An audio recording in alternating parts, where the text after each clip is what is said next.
মা, আজ এতদিন তোমার কি হয়েছে? তুমি কথা বলছো না কেন?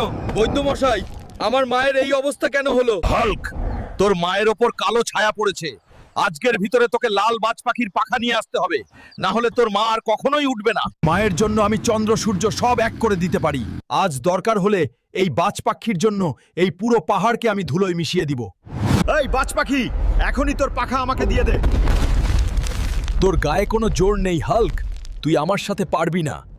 আমার মায়ের দোয়া আমার উপর আছে।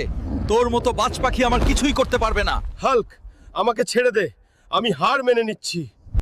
হাল্ক, তোর মায়ের প্রতি ভালোবাসা দেখে আমি অনেক মুগ্ধ হয়েছি বন্ধু। এই নে আমার পাখা।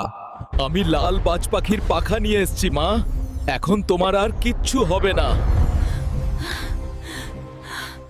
মা, তোমার কিছু হলে আমি কিভাবে থাকবো? দূর বোকা, তুই থাকতে আমার আর কি